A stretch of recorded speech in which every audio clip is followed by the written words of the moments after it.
우리의 인생의 시간들을 평면으로 놓고 살펴볼 때 인생의 황금기라고 할 수 있는 시간들이 있고, 또 고난의 시기를 통과할 때도 있습니다. 침체기도 있고 발전기도 있을 것입니다.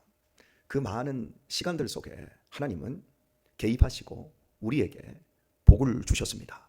지금도 복을 주시고 계십니다. 지난밤 잠자는 가운데 위쪽이 별로 좋지를 않습니다. 식도에서 그 위액이 아마도 식도로 넘어온 것 같습니다.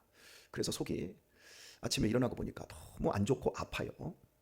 잠자는 동안에도 위에서 위산이 역류하지 못하도록 식도에서 관략근으로 조절이 되어서 올라오지 않아야 하는데 이게 조절이 안 되는 거죠.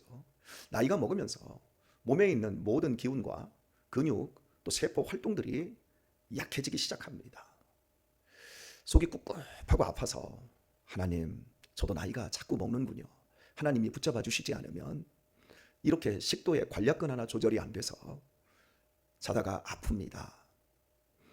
우리가 지금 숨을 쉬는 이 시간에도 우리의 심장은 운동하고 있고 우리의 허파도 나의 의지와 상관없이 자율신경이라고 하는 것으로 움직이고 있습니다. 이것을 그저 과학적으로 자율신경에 의해서 인간의 몸의 대사작용에 의해서 그저 움직이고 있다라고 말을 하는 세상 사람들이 있고, 우리처럼 하나님이 은혜 주시고 지켜주시고 하나님이 개입하고 계시기에 우리가 건강한 삶을 누리고 있다고 고백하는 우리들 같은 크리스찬들도 있습니다. 과연 어떤 생각이 진리일까요? 읽은 말씀을 보게 되면 하나님께서 구절을 보면 그 시절에 내가 내 곡식을 도로 찾으며 그 시기에 내가 내 새 포도주를 도로 찾으며 말씀합니다. 하나님께서 이스라엘 백성들에게 주셨던 모든 삶의 근거, 그들의 삶의 여유와 풍요로움으로 주셨던 모든 것들을 그 시절에 그 시기에 찾겠다고 말씀하고 있습니다. 왜냐하면 이스라엘 백성들이 하나님을 배반하고 바알을 찾아가 바알과 불륜의 관계를 맺었기 때문입니다.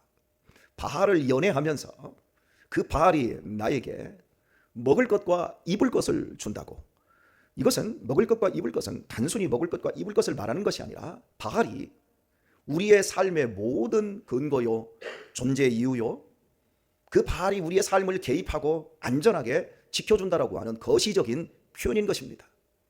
돈이 마치 우리의 인생의 가장 복이라고 생각하는 것과 똑같은 구조입니다. 이렇게 된 이스라엘을 그들이 고백하고 있는 그대로 내가 그것을 다 찾아오겠다 말씀합니다. 그 시절과 그 시기에. 사랑하는 교우 여러분, 하나님께서 우리에게 젊음을 주시고 건강을 주셨지만 그 시절이 되면, 그 시기가 되면 하나님이 거두어 가십니다. 반드시 거두어 가십니다. 우리에게 돈을 주셨어도 반드시 거두어 가시는 날이 옵니다. 우리 것 아닙니다. 그거 하나님 겁니다. 우리의 생활 방식 다르고 종교적인 방식이 다를 수 있습니다. 삶을 이분법적으로 구분을 해놓고 종교적인 원리를 따라 주일날의 예배 시간에만 하나님을 믿는 삶을 고백할 뿐 실제 돈을 벌고 돈을 쓰는 삶의 방식들, 내 시간에 예배하는 시간 외에 다른 모든 시간들은 하나님과 전혀 상관없이 세상 사람과 똑같이 살아가는 삶의 이분법적인 형태는 반드시 하나님께서 손을 보시는 날이 오고야 맙니다. 나의 예배하는 시간 외에 돈 버는 시간, 내가 성경을 읽고 말씀을 듣는 그 방식뿐만 아니라 돈을 벌고 일을 하고 가정에서 텔레비전을 보고 사람들을 만나는 그 모든 시간들까지 하나님이 개입하고 계시다라고 하는 사인으로 우리를 깨닫게 하시는 그 시절, 그 시기가 반드시 온다라는 사실을 기억하는 것이야말로 지혜라고 할 수 있을 것입니다. 하나님을 믿는 믿음과 실제 삶의 원리가 다른지, 아니면 하나님을 믿는 삶의 원리 속에 우리의 실제적인 삶도 포함되어 있는지 항상 살펴야 합니다. 우리에게 새로운 환경이 주어진다라고 하는 것은 삶에 대한 위기일 수 있고 도전일 수 있습니다. 지금처럼 4차 산업혁명 시대를 이제 본격적으로 살아가고 있는 지금 스마트폰이나 컴퓨터를 다루지 못하는 사람들은 참으로 어려운 시기를 앞으로 살아야 합니다. 여러분 편지를 쓰셔서 우체통 안에 집어넣어 본 적이 언제이십니까? 옛날에는 우체부들 가방 이따만한 거 하나씩 옆에다 끼고 막 땀 뻘뻘 흘리면서 조금 있는 우체부들은 자전거 타고 어린 시절에 그 배달하는 모습 보셨잖아요. 우리 동네 어르신들이 그 우체부를 너무 부러워했어요. 왜냐하면 그 우체부는 별로 일하지 않고 농부들보다 돈을 많이 버니까. 그런데 지금 우체부가 있습니까? 우체국 직원들도 우체국 택배하는 분밖에 없어요. 거의 우편물은 공적인 우편물밖에 없어요. 이런 시대에서 지금 4차 산업혁명 AI가 판을 치는 그런 시대에 왔습니다. 예전처럼 리서치 하지 않습니다. 지금 인공지능이 다 리서치를 합니다. 여러분이 유튜브에 딱 들어가면 여러분이 유튜브에서 무엇을 하는지, 어떤 유형의 사람인지, 어떤 것을 원하는지 알고리즘으로 싹 걷어줍니다. 경찰 조사 방식도 완전히 바뀌었습니다. 이제는 사건이 일어나면 그 지역의 모든 CCTV 그리고 자동차에 설치되어 있는 블랙박스 그거 딱 조사하면 그 사람의 일거수일투족이 다 검색이 돼버립니다. 사건 현장이 다 집대성 돼버립니다. 내가 혐의자로 인정을 받는다 그러면 핸드폰 주세요. 핸드폰의 위치 추적. 내가 지금 이 시간 4월 25일 5시 45분경에 어디에 있었는지 정확하게 거의 반경 10m 반경 안에 있는 것까지 싹 잡아냅니다. 우리가 카드로 뭘 썼는지 나는 어떤 사람인지 뭐 앞에다 대고 조사할 필요가 없습니다. 우리 지금 LG텔레콤, KT 이런 모든 곳에 우리가 지난 세월부터 카드를 긁었던 모든 내역이 다 공개가 됩니다. 정보 취합을 하고 있습니다. 이런 새로운 시대에 우리가 살고 있습니다. 그렇다면 우리가 어떻게 살아야 될까요? 좀 어렵더라도 이 새로운 시대를 배우고 이 새로운 시대에 대처하고 적응해야 합니다. 변화에 민감해야 합니다. 저희 교회도 보십시오. 지난 3, 4년 동안 이 안에 기자재가 설치된 거 보십시오.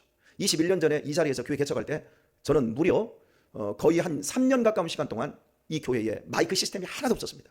그냥 여기서 생으로 설교를 했습니다. 근데 모 장로님이 오셔서 깜짝 놀라시고 어떻게 이런 곳에서 마이크 없이 설교를 하십니까? 하더니 당신이 앰프 시설을 그 당시에 한 300만 원 주고 해주셨습니다. 그때서야 제가 소리를 지르는 것을 좀 적게 할 수 있었습니다. 제가 소리를 지르고 설교하는 이유는 그 3년 동안 마이크가 없었기 때문에 소리를 질렀던 거예요. 그리고 그 소리 질렀던 것이 지금 남아있는 거예요. 좀씩.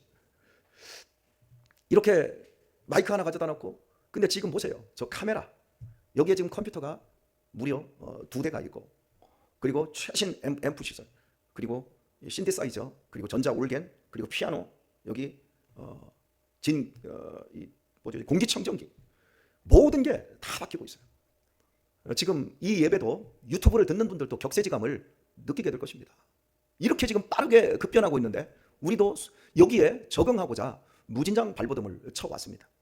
그래서 이 교회가 그런 가운데 여러분들을 지켰고 또 우리 지금 젊은이들이 이 교회에서 이 젊은 세대들에게 맞는 교회로서 안착을 했기 때문에 청년들이 이 교회를 지금 떠나지 않았고 청년들이 더욱더 열심히 하고 있습니다. 이렇게 변화에 순응하고 있어요.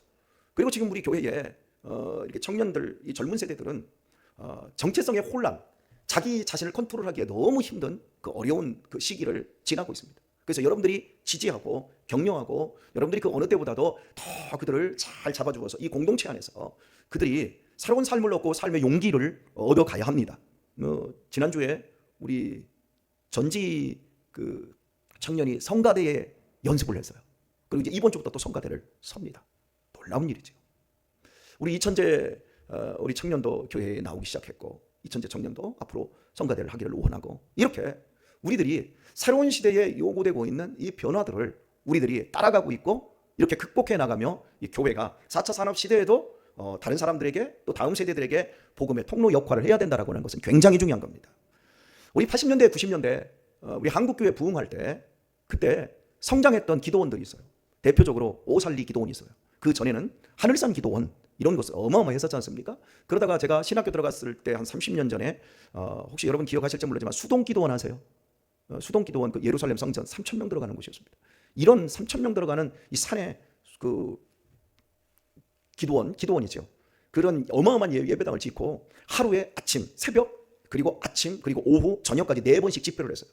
낮 집회 시간에도 한 2,000명 이상씩 모였고 밤 집회 3,000명 이상씩 모였습니다. 그런데 30년이 지나지 않아서 20년 좀 지나갈 무렵에 200명, 100명 정도 모이고 지금 10명도 안 모입니다.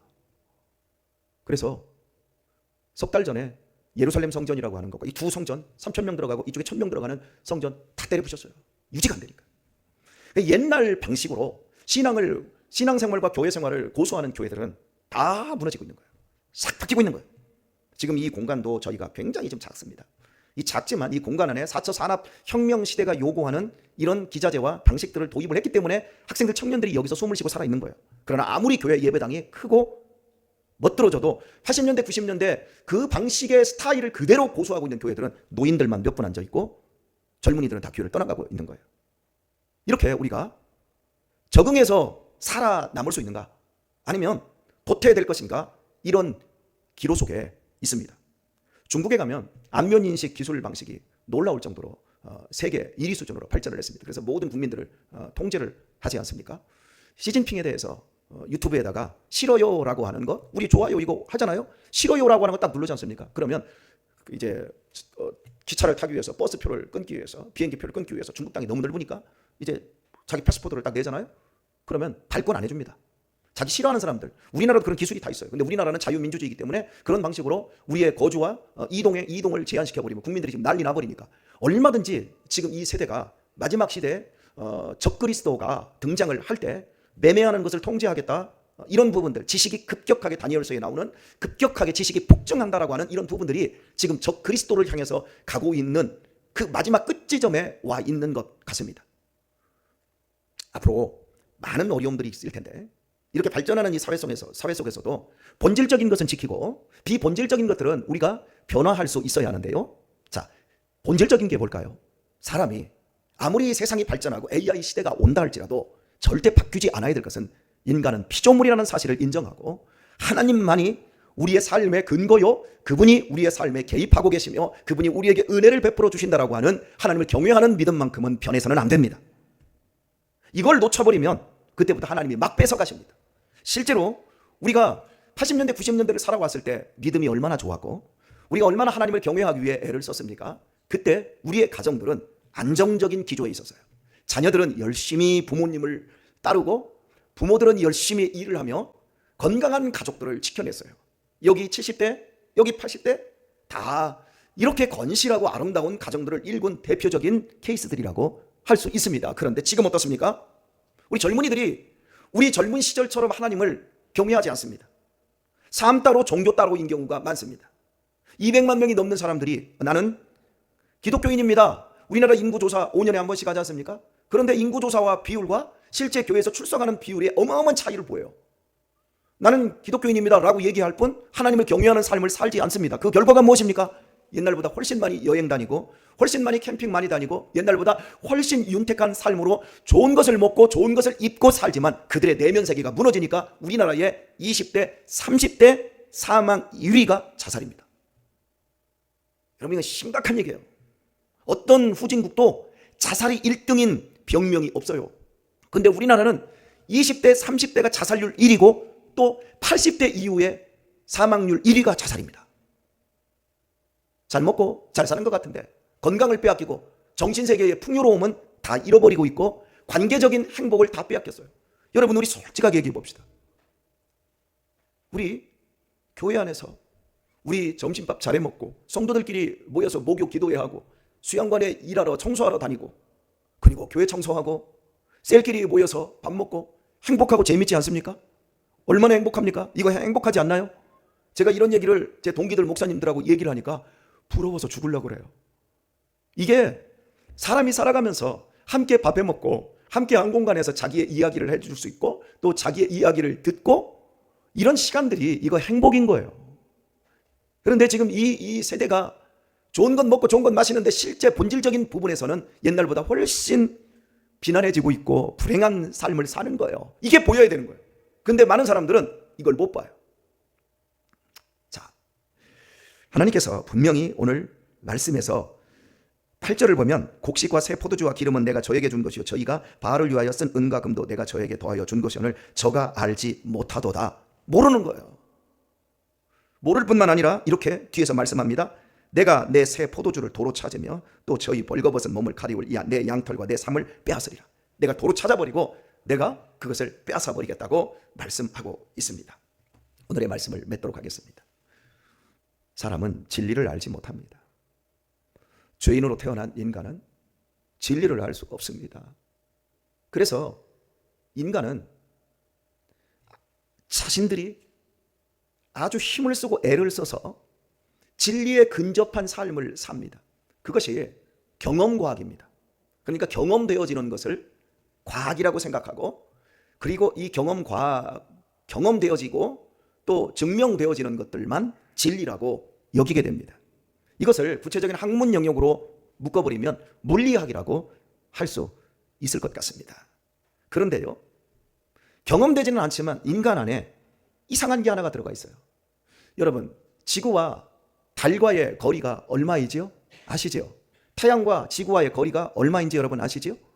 숫자는 모르시지만 이게 과학적으로 다 되었잖아. 이게 과학은 아니에요. 이게 경험을, 누가 여기서 지구에서 자를 가지고 저 달까지 잴 수는 없잖아요. 그죠? 머리로 잰 거예요. 이걸 어떤 사실에 대해서 이렇게 우리 인간이 가지고 있을 수 있는 머리로 계산을 하고 그걸 논리적으로 풀어낼 수 있는 것, 그것을 논리학이라고 그래요. 그러니까 경험되지는 않지만 실제 이것을 진리로 세울 만한 논리, 이것이 논리학인데, 논리학보다 더 밝은 것이, 더 확실한 것이 철학입니다. 신이라고 하는 것이 증명이 안 됩니다. 그죠? 여러분, 마음이 증명이 됩니까? 우리의 마음을 엑스레이 찍고 그보다 더한 MRI를 찍어도 마음이 나오지 않습니다. 그러나 분명한 건 마음이 존재한다는 걸 우리 모든 인간들이 믿어요, 안 믿어요? 다 믿어요. 그 철학적으로 여러 가지 철학적 증명, 철학적 진리, 명제, 이런 것들을 따지는데, 자, 한번 제가 물어볼게요. 모든 인간은 인간으로서의 존엄과 가치를 갖는다. 이게 경험되는 겁니까? 이건 철학입니까? 목사님, 새벽에 좀 질문 좀 하지 마세요. 좀 부담스럽습니다. 모든 인간은 인간으로서의 존엄과 가치를 갖는다. 이것이 경험되는 과학입니까? 아니면 그저 우리의 논리체계 속에 있는 겁니까? 제가 물어봤어요. 저는 지금까지 살아오면서 인류 역사를 살펴보면서 인간이 인간으로서의 존엄과 가치를 갖는다라고 하는 것을 경험한 적이 없습니다. 제가 살아가면서 본 삶은 학대당하고 전쟁과 빼앗음과 죽임과 이런 것들이 있었고, 우리나라의 근대 역사에서 정치사를 살펴봐도 독재 정권 시절에 얼마나 많은 사람들이 인간의 존엄이 짓밟히고 얼마나 많은 사람들이 그 가치를 잃어버리고 피 흘리고 고통받은 이 현실밖에는 저는 못 봤습니다. 지금도 제가 살아가고 있는 이 삶 속에서 인간으로서의 정의가 바르게 진행되는 것을 제가 경험적으로 본 적이 없습니다. 그럼에도 불구하고 정치인들은 끝없이 인간의 존엄과 가치와 정의사회를 이야기합니다. 정의사회를 이야기했던 분 중에 머리 훌거덕 벗어진 분은 얼마나 정의롭지 못했는지, 나는 보통 사람입니다 라고 했던 사람이 얼마나 보통 사람이 아니었는지를 우리는 보았을 뿐입니다. 맞아요, 틀려요? 여러분, 사람은 왜 다른 사람을 존중해야죠? 왜 사람이 다른 사람을 죽여서는 안 되지요? 왜 사람이 다른 사람의 것을 도적질해서는 안 되지요? 사람이 왜 다른 사람을 존중해야지요? 우리가 경험했기 때문에? 우리의 마음 안에 있어요. 그게 누가 안 알려줬어요. 이게 마음 안에 있다니까요. 근대로 넘어오는 시기에 사람들이 근대 전까지는 사람이 다른 사람을 죽여서는 안 되는구나, 다른 사람의 물건을 빼앗아서는 안 되는구나, 다른 사람의 인간의 존엄을 해쳐서는 안 되는 이유가 인간은 하나님의 형상을 닮았기 때문에, 하나님의 명령이기 때문에 하나님으로부터 그게 주어졌구나, 이렇게 인정을 하다가 아예 근대로 현대로 넘어오면서 하나님 그딴 건 없어, 하나님이 없어. 아니 그렇다면 우리 안에 여전히 남아있는 살인해서는 안 된다는 거, 남의 것을 빼앗아서는 안 된다는 거 누가 알려준 거예요? 부모가? 인간으로서 인간의 존엄과 인간의 가치를 인정해야 된다고 하는 것 누가 우리에게 주입을 시켜줬어요? 몰라가 답이요. AI 시대에도 몰라가 답이요. 로봇가 알려줬나? 인공지능이 알려줬나? 몰라, 안 해. 그 결과가 뭡니까? 인간 말종이 되어가고 있어요. 그냥 지나가는 여자 2단 옆차기로 차서 죽여버리고, 그냥 칼 가지고 가서 뒤에 가서 따라가가지고 그냥 죽여. 이유도 없어. 하나님을 잃어버린 사회, 아무리 세상이 발전해도 인간의 근본적인 출발점을 잃어버린 사회는 인간으로서의 가치를 빼앗겨버리고 인간으로서의 존엄을 빼앗기고 가정들이 파괴되고 공동체는 병들어버립니다. 오늘 우리 교회가 세상의 빛이 되기를 소원합니다. 이 어둡고 황량한 이 세상 속에서 이 교회가 진정한 삶의 행복과 존엄과 가치를 무엇으로부터 보여주는가? 우리의 삶으로부터 보여주고 세상에 빛된 교회가 될 수 있기를 소원합니다. 여러분의 가정 속에, 하나님을 경외함이 종교적인 가치로 분리되는 것이 아니라 삶의 모든 24시간 영역에서 하나님이 개입하시고 하나님이 인정하는 저 위에 할아버지로부터 저 손주에게까지 똑같이 일맥상통하는 신앙의 가치로, 절대 가치로 존재하게 되기를 축원합니다. 그때야만 우리의 삶이 건강해질 수 있습니다. 이하로도 이런 복음의 아름다운 역사들이 우리의 삶 속에서 삶으로, 삶의 진정한 가치로 드러나는 하루가 될 수 있기를 우리 주 예수님의 이름으로 축원합니다.